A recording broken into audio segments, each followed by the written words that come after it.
So hello everyone, this is Shreya Gupta and welcome back to the another video of big learn big earn. तो आज के इस video में हम लोग बात करेंगे 12th अकाउंट्स के बारे में।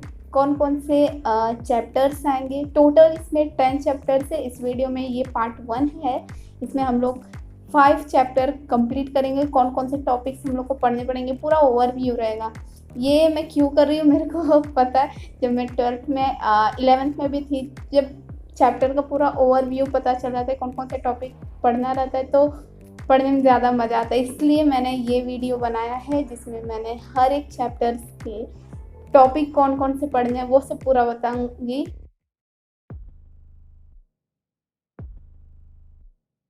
सो फर्स्ट थिंग के बारे में बात करें, अकाउंट्स। अकाउंट्स कौन से सब्जेक्ट है, क्या है उसमें।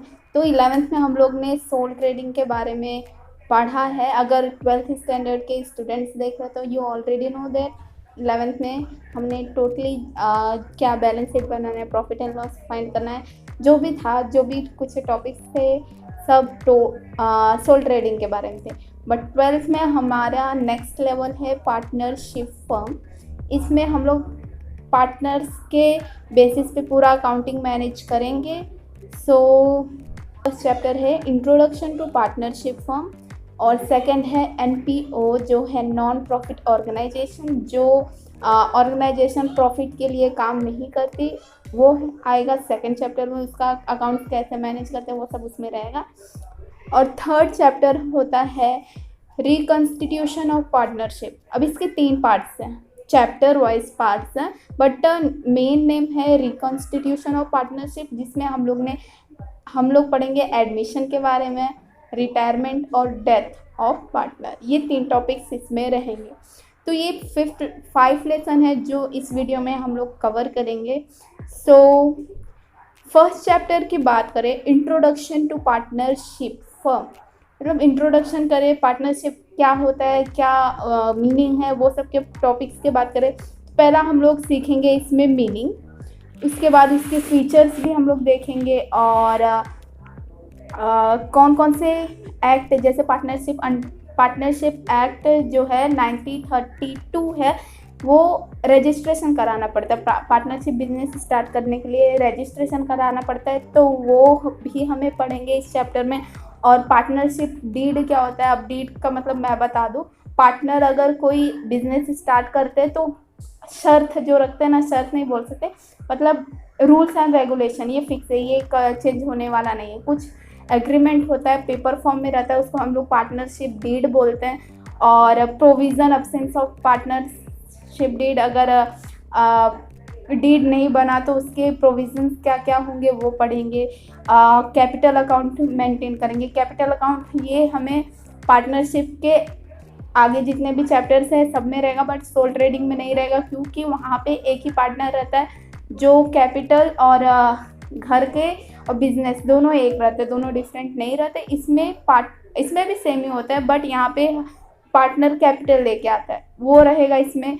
और हम लोग मीनिंग जानेंगे पार्टनरशिप फाइनल अकाउंट के, क्या मतलब होता है, मीनिंग में आ ही जाएगा वो। और इम्पोर्टेंस क्या है फाइनल अकाउंट्स के, उसके एडजस्टमेंट क्या है, और trading account, profit and loss account, partners capital account, balance sheet, ये सब के बारे में जानेंगे। ये फाइनल अकाउंट एक सम कंप्लीट होता है। फिर उसके बाद हम लोग फाइनल रिजल्ट देखेंगे, क्या मेंटेन करने पे मिला। ये चैप्टर में हम लोग इतने सारे चीज़ पढ़ेंगे। इसमें फीचर्स देखा जाए, फीचर्स जो भी है 10-15 जो भी है, वो आपको 1 वर्ड में पूछा जाएगा। मतलब एक पॉइंट दे देंगे कि ये इसको एक्सप्लेन करो, 4 to 5 लाइन में एक्सप्लेन करना। और पार्टनरशिप एक्ट के बारे में जानना है, वो थोड़ा नॉलेज के लिए, वो उतना इम्पॉर्टेंट नहीं बोल सकते।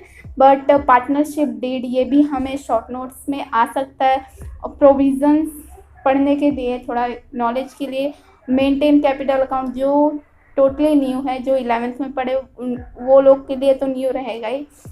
सो फिर फाइनल अकाउंट आ गया, उसके मीनिंग्स हम लोग जान लेंगे। फाइनल अकाउंट हम लोग क्यों बनाते हैं, ये सब इसमें रहेगा। और इम्पोर्टेंस उसका, फाइनल अकाउंट बनाने का इम्पोर्टेंस क्या है, वो सब भी उसमें रहेगा। और कौन कौन से एडजस्टमेंट आएंगे, जो हिडन एडजस्टमेंट होते हैं, मतलब रिकॉर्ड नहीं किया जाता, भूल भटक जाते, कोई ट्रांजैक्शन हम लोग ने रिकॉर्ड नहीं किया फिर बाद में याद आया अरे हाँ ये वाला मैंने सामान खरीदा था, इसकी एंट्रीज नहीं पास हुई है, तो उसे एडजस्टमेंट बोलते हैं, वो कुछ रहेगा। और फॉर्मेट कौन सा रहेगा, trading partners capital, profit and loss और बैलेंस शीट, ये बनाना पड़ेगा। और फाइनल रिजल्ट कैसे निकलेगा, ये फर्स्ट चैप्टर में। तो सेकंड चैप्टर की बात करें एनपीओ, नॉन प्रॉफिट ऑर्गेनाइजेशन के बारे में, उसमें हम लोग क्या क्या पढ़ेंगे, मीनिंग, फीचर्स नॉन एनपीओ के, और रिसिप्ट और पेमेंट अकाउंट, और इनकम एंड एक्सपेंडिचर, ये नया टॉपिक रहेगा टोटली, थोड़ा अच्छा है ये भी। फिर उसके बाद हम लोग इनकम और एक्सपेंडिचर अकाउंट के मीनिंग जानेंगे, और प्रॉफिट एंड लॉस अकाउंट और इनकम और एक्सपेंडिचर अकाउंट में क्या डिफरेंस है। कुछ टॉपिक्स सेम है बट जो हम लोग रिकॉर्ड करते हैं वो टोटली अलग रहेगा, ये भी हम लोग इसमें देखेंगे। और difference between profit and non profit organisation, profit organisation और क्या होता है और नॉन प्रॉफिट ऑर्गेनाइजेशन क्या होता है, ये पूरा हम लोग डिफ्रेंशिएट करेंगे। और क्या क्या स्किल्स चाहिए हमें एनपीओ के फाइनल अकाउंट बनाने के लिए, क्या क्या चाहिए एनपीओ के हम लोग को preparing income expenditure account and balance sheet, क्या क्या हम लोग को चाहिए, क्या क्या सीखना पड़ेगा, ये हम इसमें पढ़ेंगे। मतलब टोटल टॉपिक कितना हो गया, मीनिंग रहेगा, मीनिंग तो आना ही चाहिए, फीचर्स हो गए, रिसिप्ट और पेमेंट अकाउंट के बारे में जानेंगे, इनकम और एक्सपेंडिचर के अकाउंट के बारे में जानेंगे, और डिफ्रेंशिएट करेंगे प्रॉफिट एंड लॉस अकाउंट और इनकम एंड एक्सपेंडिचर के बारे में, और difference between profit and non profit organisation. The last thing is income और एक्सपेंडिचर अकाउंट और बैलेंस शीट, इन दोनों के बारे में पढ़ेंगे। ये टोटल रहेगा आपके सेकंड चैप्टर में। थर्ड चैप्टर की बात करें रिकॉन्स्टिट्यूशन ऑफ पार्टनरशिप फर्म, जहाँ पे हम लोग एडमिशन करेंगे, तो उसके बारे में हम लोग बात करें तो फर्स्ट थिंग आएगा, वहाँ पे हम लोग मीनिंग पढ़ेंगे, डिफरेंट वेज ऑफ रिकॉन्स्टिट्यूशन, कौन कौन से वेज होते हैं रिकॉन्स्टिट्यूशन करने के लिए। रिकॉन्स्टिट्यूशन मतलब रिफॉर्मिंग, मतलब बिजनेस को रिफॉर्म करना, वो जानेंगे। Understand the need and the importance of admission of partner, ये रहेगा। एडजस्टमेंट कौन कौन से आते हैं अगर एडमिट कर रहे हैं हम लोग कोई पार्टनर को बिजनेस में, वो जानेंगे। और न्यू प्रॉफिट रेशियो, मतलब पार्टनर्स का शेयरिंग रेशियो रहता है कि इतना शेयर, इतना प्रॉफिट हुआ तो इतना पार्ट ये लेगा, जितना पार्ट दूसरा वाला पार्टनर लेगा। बट न्यू पार्टनर आया तो न्यू प्रॉफिट पक्का बनेगा, तो उसके बारे में हम लोग बात करेंगे। और जानेंगे कैसे रिकॉन्स्टिट्यूट करते हैं, तो उसमें वैल्यूएशन मेथड भी आता है, और गुडविल को कैसे ट्रीट करते हैं वो भी पढ़ेंगे। और सेक्रीफाइस और न्यू रेशियो के बारे में भी बहुत सारे इसमें रेशियोज ही हैं, वो सब करेंगे। और अकाउंटिंग ट्रीटमेंट ये भी करेंगे, प्रॉफिट एंड लॉस अकाउंट कैसे फाइंड करना है, और कुछ एडजस्टमेंट के बारे में बात करेंगे। रिकॉन्स्टिट्यूशन करते समय हम असेट्स और लाइबिलिटीज़ के वैल्यू को रिवैल्यू करेंगे, मतलब अगर पुराना कोई असेट्स है तो कुछ टाइम बाद उसके असेट्स की वैल्यू कम हो जाती है, तो कोई नया पार्टनर है तो उसका एक्चुअल वैल्यू क्यों, मतलब पहले वाला वैल्यू को क्यों पुट करें, इसलिए हम लोग असेट्स को भी रिवैल्यू करते हैं कि उसका अभी के टाइम कौन सा कॉस्ट है, उतना वो न्यू पार्टनर एडमिट करेगा, उसके बारे में जानेंगे। और कैसे ये हम लोग अकाउंट मैनेज करेंगे, पूरा ये डिटेल रहेगा थर्ड चैप्टर में। टोटल क्या है, मीनिंग पढ़ेंगे हम लोग, डिफ्रेंशिएट करेंगे, और नीड और इम्पोर्टेंस क्या है एडमिट करने का न्यू पार्टनर का, उसके बारे में बात करेंगे। न्यू रेशियो, सेक्रीफाइस रेशियो, ये भी फाइंड करेंगे।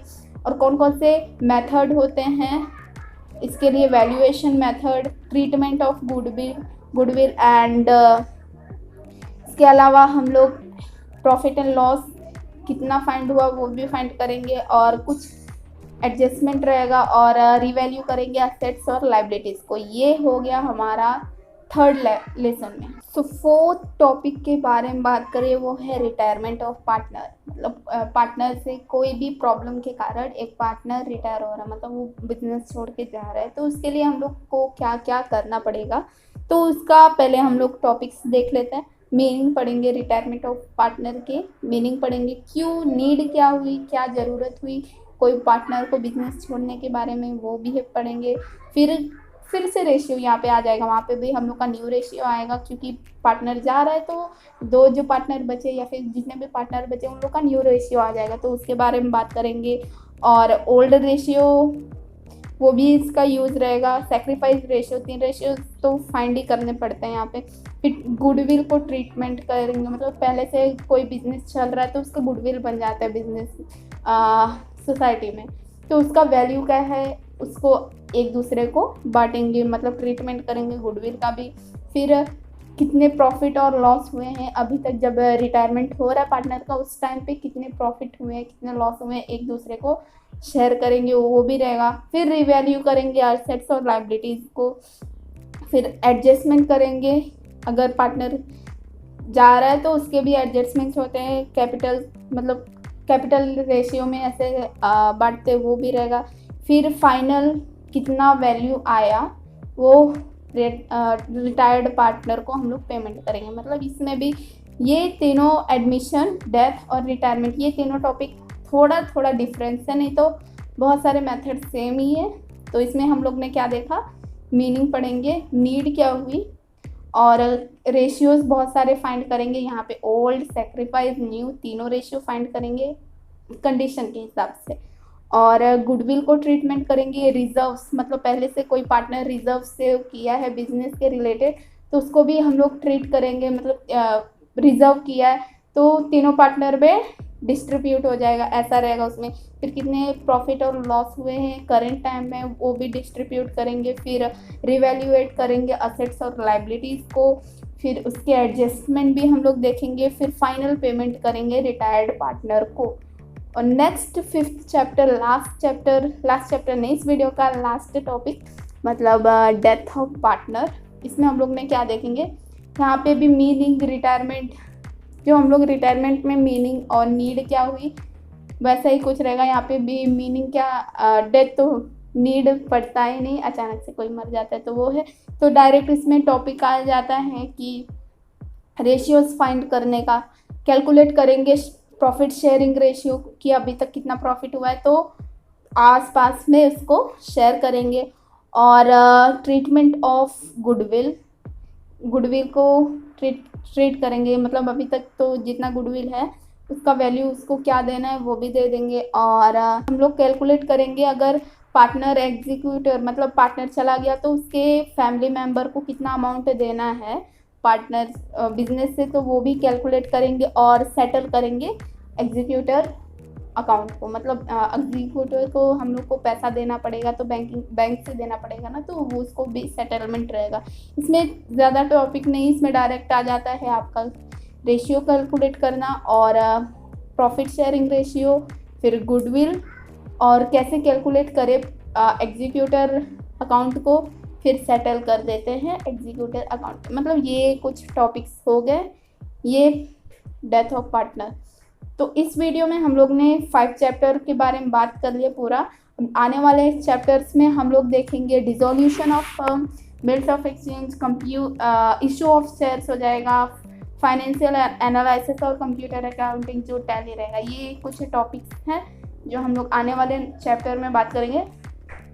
मार्क्स बता दूं तो मैं फर्स्ट चैप्टर जो आपका फाइनल अकाउंट है, इंट्रोडक्शन टू पार्टनरशिप फर्म, वो आपका 12 मार्क्स का आता है। ये मैं 2021 के बारे में बात कर रही हूँ। एंड सेकेंड टॉपिक NPO, ये भी कंफर्म रहता है, एक तो क्वेश्चन आते ही है, ये भी 12th है, 12 मार्क्स का है। और एडमिशन और रिटायरमेंट में दोनों में से एक कोई आता है जो रहता है 10 मार्क्स का। और डेथ ऑफ पार्टनर के उस साथ में आता है ये इशू ऑफ शेयर्स आता है। हाँ, उसमें से कोई भी एक टॉपिक आएगा 10 मार्क के लिए, कोई भी एक क्वेश्चन आएगा। तो ये है, पर मोर इम्पोर्टेंट है तो फाइनल अकाउंट और NPO, ये कुछ ज़्यादा इम्पोर्टेंट है। और एडमिशन और रिटायरमेंट में से दोनों में से कोई एक आएंगे जो आपको अच्छा लग रहा है पढ़ना। आप एक ही टॉपिक भी कर सकते हो, एक ही लेसन अच्छे से कर सकते हो, या फिर दोनों आ रहे हैं तो दोनों करो। एग्ज़ाम में जो क्वेश्चन ईजी रहेंगे उसके हिसाब से करना। तो इस वीडियो में इतना ही, तब तक मिलते हैं नेक्स्ट वीडियो में, तब तक के लिए बाय बाय।